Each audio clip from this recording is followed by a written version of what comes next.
ছেলের ক্ষেত্রে 2টি ছাগল এবং মেয়ের ক্ষেত্রে 1টি ছাগল দিয়ে আকিকা দিতে হয় এবং আকিকার পশুর মাংস মা বাবা খেতে পারে না, তার সঠিক ব্যাখ্যা কি? এখানে 2টা অংশ। একটা হলো আকিকা, আমাদের সমাজে প্রচলন আছে, ওইটা সঠিক। যেটা প্রচলন আছে সেটা সঠিক। যেটা কি? ছেলের ক্ষেত্রে নিয়ম হলো আকিকার জন্য 2টি ছাগল অথবা আপনি গরু, উট, মহিষ এগুলোর সাথে কোরবানির সময় করলে ছেলের জন্য 2টি অংশ, মেয়ের জন্য কয়টি? 1টি অংশ। তো 1টি ছাগল, ভেড়া বা দুম্বা। হ্যাঁ, কেউ যদি 2টা ছাগল দিতে না পারেন, 2টা অংশ দিতে না পারেন, 1টা দিলেও চলবে। এটা মাসালা ঠিক আছে। দ্বিতীয় অংশটা হলো যে আকিকার গোশত মা বাবা খেতে পারে না, এটা সম্পূর্ণ ভিত্তিহীন, মিথ্যা। এটার সাথে শরীয়তের কোনো সম্পর্ক নাই, বরং আকিকার গোশত প্রথমে মা বাপ খাবে, এটার ভালো। মা বাপ পরিবারের, এটা আকিকার নিয়ম, কোরবানির নিয়মে রেখে আকিকার গোশতের নিয়ম, আকিকার পশুর চামড়ার নিয়ম, কোরবানির গোশত এবং কোরবানির চামড়ার নিয়ম একই। কোরবানির মধ্যে উত্তম কি? 3 ভাগ করে, 1 ভাগ নিজের জন্যে, 1 ভাগ আত্মীয় স্বজনের জন্য, 1 ভাগ অনুরূপভাবে আকিকার জন্য 3 ভাগ করে, সম্ভব হলে 1 ভাগ নিজের পরিবারের জন্যে, 1 ভাগ আত্মীয় স্বজনের জন্য, আর 1 ভাগ গরিব মিসকিনের জন্য। আমাদের সমাজে যে জবাই করে, রান্না করে, দাওয়াত দিয়ে খাওয়াইতে হবে, এটা কোনো শর্ত নয়। এই কারণে, এই ঝামেলার কারণে আমাদের সমাজে অনেক জায়গায় দেখা যায় আকিকা করে না। কত অনেক টাকা লাগবে, অনেক ঝামেলা। কোনো ঝামেলা নাই। আপনার ছেলে হয়েছে, মেয়ে হয়েছে, অথবা ছেলে হয়েছে, আপনি 2টা ছাগল পাচ্ছেন, একটা ছাগল আপনি কিনে জবাই করে আর 7-8 হাজার টাকা খরচ হবে। ওইটা আপনি গোশতগুলো ভাগ করে কিছু আপনার জন্য রাখেন, কিছু আপনার নিকট আত্মীয়কে দেন, ওখান থেকে কিছু ফকির মিসকিনকে দেন, আপনার আকিকা হয়ে গেছে। তাইলে আকিকার গোশত মা বাবাও খাবে, পরিবারের সকলেই খেতে পারবে, কোনো সমস্যা নেই। ছেলের ক্ষেত্রে 2টি ছাগল এবং মেয়ের ক্ষেত্রে 1টি ছাগল দিয়ে আকিকা দিতে হয় এবং আকিকার পশুর মাংস মা বাবা খেতে পারে না, তার সঠিক ব্যাখ্যা। এখানে 2টা অংশ। একটা হলো আকিকা, আমাদের সমাজে প্রচলন আছে, ওইটা সঠিক। যেটা প্রচলন আছে সেটা সঠিক। যেটা কি? ছেলের ক্ষেত্রে নিয়ম হলো আকিকার জন্য 2টি ছাগল অথবা আপনি গরু, উট, মহিষ এগুলোর সাথে কোরবানির সময় করলে ছেলের জন্য 2টি অংশ, মেয়ের জন্য কয়টি? 1টি অংশ। তো 1টি ছাগল, ভেড়া বা দুম্বা।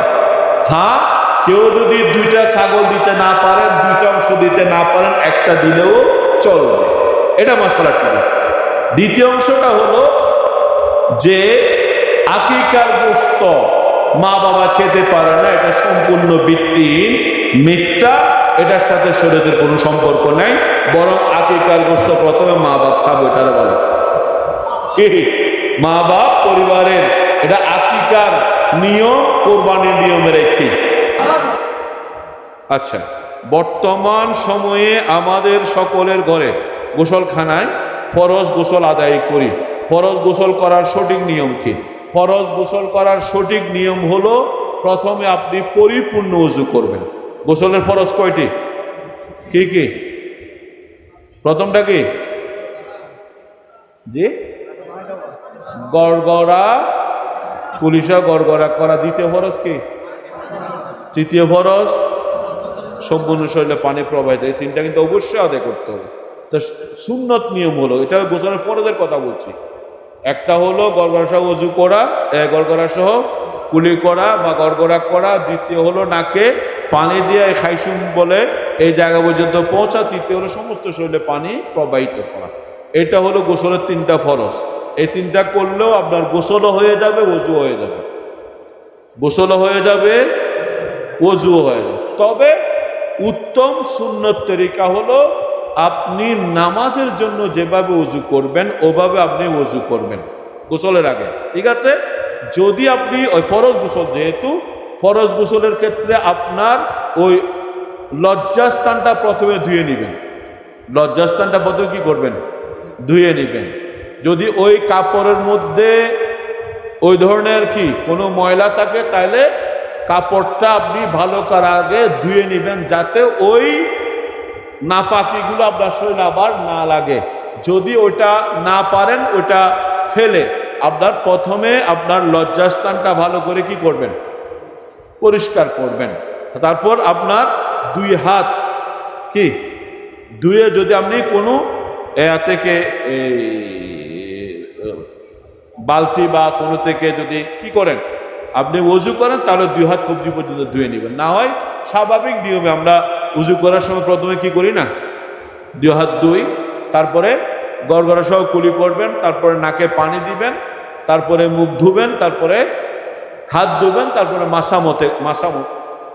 মাথা মশে করবেন। তারপর বাকি আছে কি কি পা ধোয়া, পা আপনি ধুইবেন না, কি করবেন, তারপর আপনার গোসল করবেন। নিয়ম হলো আপনার এই উত্তম হলো ডান দিকে 3, বাম দিকে 3, মাথার উপরে 1। তবে যদি আপনার এটা হচ্ছে আপনার উপর নির্ভর, অনেক সময় 3 গুনতে গিয়ে যদি আপনি পবিত্র না হন তাহলে কিন্তু হবে না। আপনি প্রথমে মনে করুন একটা ডানে দিলেন, ভালো করে আপনি কি করলেন, কষলে নিলেন, বামে নিলেন, ভালো করে কষলে নিলেন, তারপরে এবার মাথার উপর কি আপনার ডান দিক থেকে ধুয়ে তারপরে মাথার উপর 3টা দিতে পারবেন, 3টা পর্যন্ত আছে, 3 দিলেন, তারপর আপনি পবিত্র হয়ে গেলেন। এরপরে আপনি বাথরুম থেকে বের হওয়ার সময় পা ধুয়ে বের হবেন। পাটা ধুবেন কখন, সর্বশেষ। পা ধোয়ার আগে গোসল করবেন, প্রথমে ওযু করবেন, ওখানে মাথা মশে সহ একদম কানের মধ্যে ভিতরে মশে করা সহ উপরে সবগুলো করে নেবেন, তারপর সমস্ত গায়ে পানি ঢালবেন, ডান দিক থেকে শুরু করবেন, তারপরে সর্বশেষ পা ধুয়ে তারপর বাথরুম থেকে বের হবেন। এটাই হলো গোসলের কি সুন্নত তরিকা।